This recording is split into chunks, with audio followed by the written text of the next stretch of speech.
Noon pa man sinabi ko na sa iyo yan, Rachel. Na hindi ko pinagkakatiwalaan yung Jinky na yan. Sila na nga yung tinulungan mo, ikaw pa yung tinaydor nila. Diyos na lang talagang bahala sa kanila.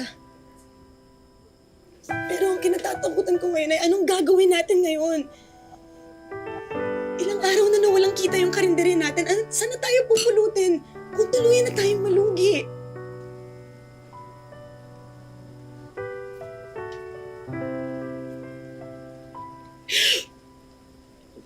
Kung may magagawa lang sana ako.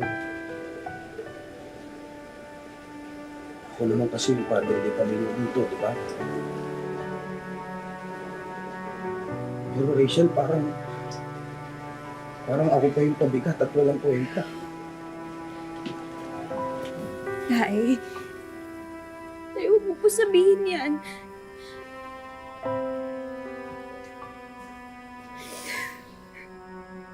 Gagawa po tayo ng paraan. Tay, didiskarte po tayo. Anak, pagluluto lang ang alam kong gawin. At yun po ang hindi nila pwedeng kunin sa atin.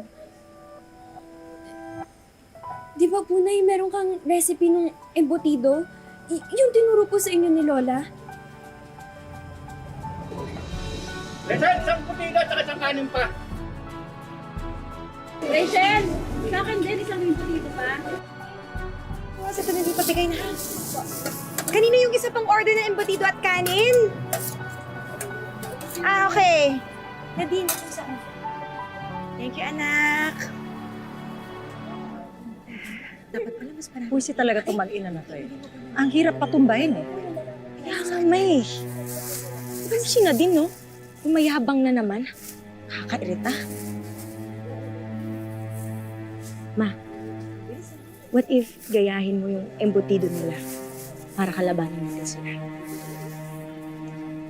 Yun ang problema eh.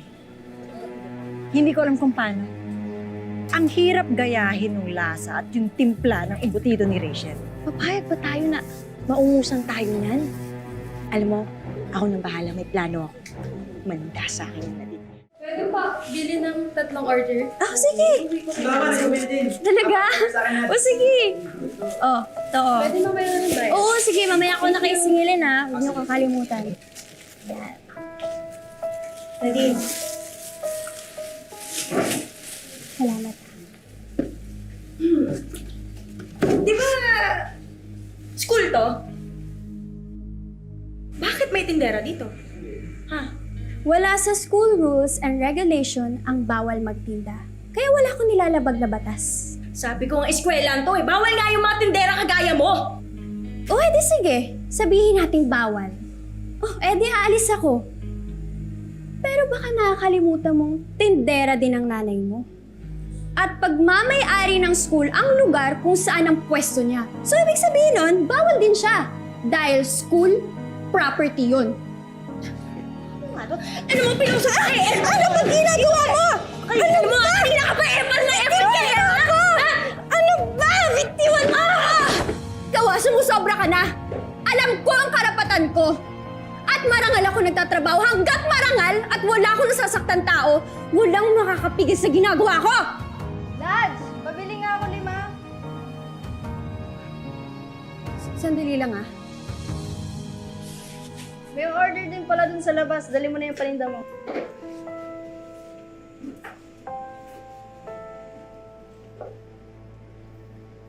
Di pa tayo tapos ha?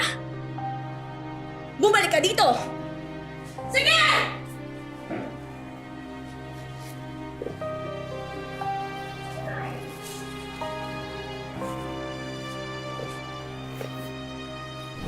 Dadagdagan ko pa? Ubusin ko na kaya.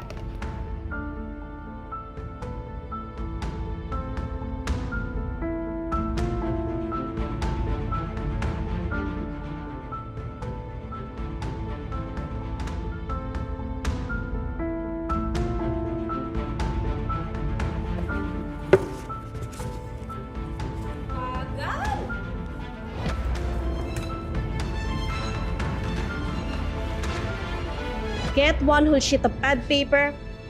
May surprise quiz ako. Surprise quiz! Mom naman. Kumuha na. Essay type. Bakit kailangan lutasin ang problema sa malnutrisyon o ang kakulangan ng nutrisyon sa ating bansa?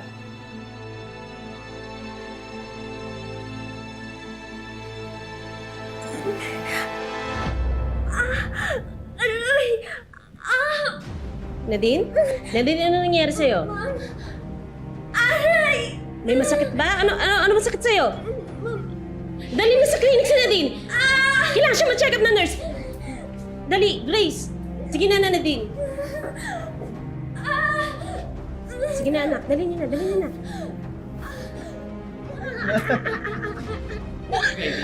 Ano, sumusobra ka na eh. Ano ka ba? Nagbabaliw ka na ba? Ha? Jayron, damay ka dito pag nagkataon.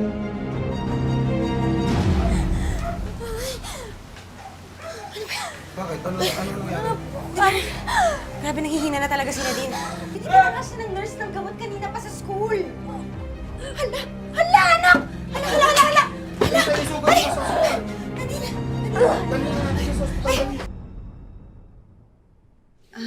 Doc, kamusta naman po yung anak ko? May sakit po ba siya? Sobrahan po kasi ng laxative o pampurga ang inyong anak.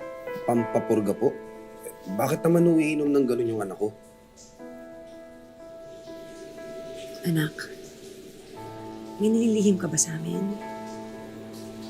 Bakit ka umiinom ng pampapurga? May nararamdaman ka ba? Nay, tay, wala po. Wala po ako iniinom na kahit anong gamot. Sigurado po ako. Maiwan ko na po muna kayo. Salamat po.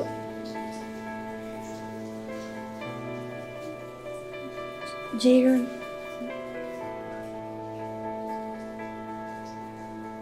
Nadine, gusto ko lang sana mag-sorry. Nung una, pumayag ako na i-bully ka dahil nasaktan ako nung binasted mo ako. Pero kasi ibang usapan na to. Si Ivy at Troy, sila yung naglagay ng pampurga sa tubig mo. ano? Sobrang talaga yan sila. Mga hayop na yan. Ayaw ka talaga nilang tingilan eh.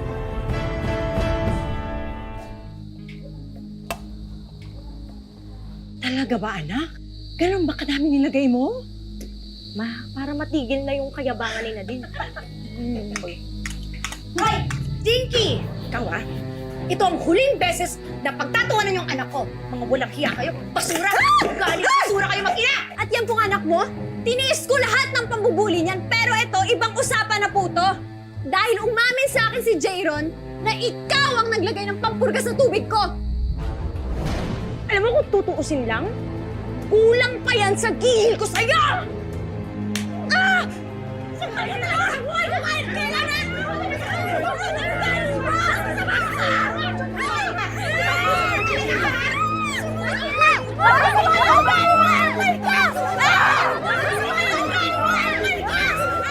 Nang dahil sa ginawa mo, Ivy, pati na rin ikaw, Troy, maaari kayong matanggal dito sa eskwelahan na ito. Parang ako na po. Nagsisisi na po ako sa lahat ng ginawa ko.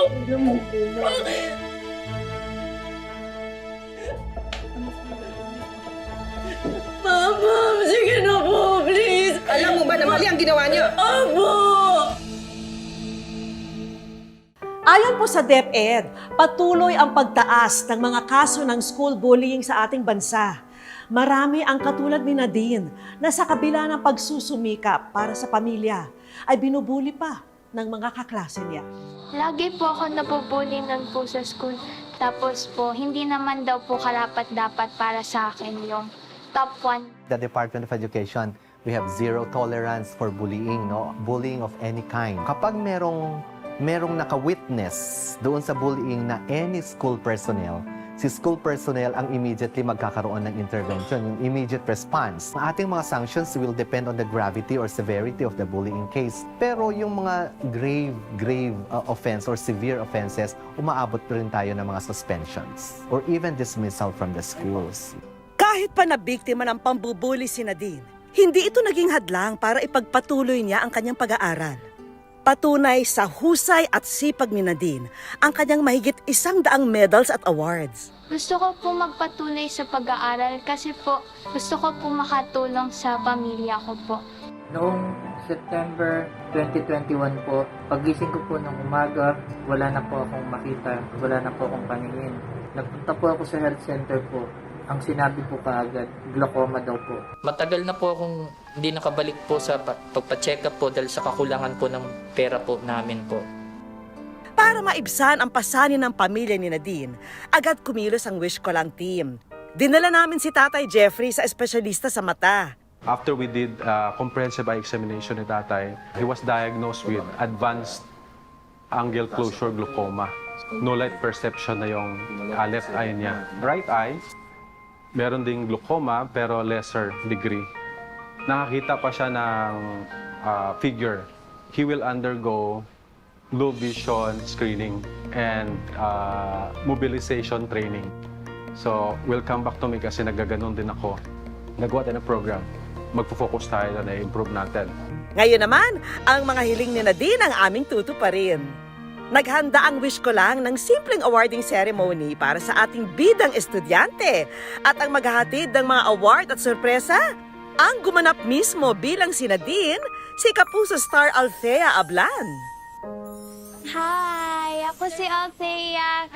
Welcome sa Wish Ko Lang. Kamusta po kayo? Ano pong feeling na nandito kayo ngayon sa Wish Ko Lang? Sobrang happy po na isang malaking honor po. At dahil naging inspirasyon ka sa nakararami at meron ka ng hindi mo na mabilang na awards, 'di ba? Dadagdagan pa namin 'yan. So ayan, sa gilid mo, nakikita mo ba lahat ng awards na yan? Opo. Sige, lika, puntahan natin. So at ang unang award na ibibigay namin sa'yo ay itong college scholarship. Thank you po.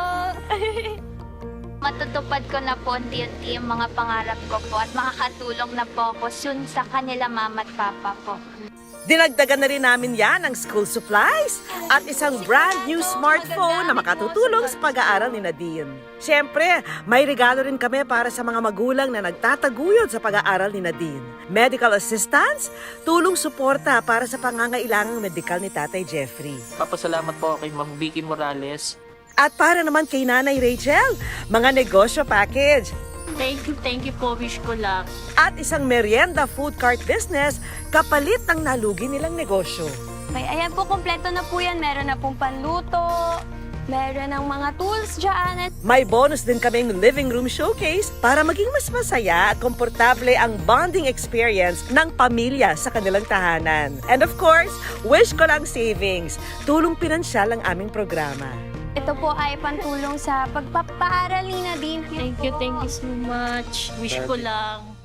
Talagang pinatunayan ng kwento ni Nadine na hindi hadlang ang mga problema para huminto at hindi magpatuloy sa buhay.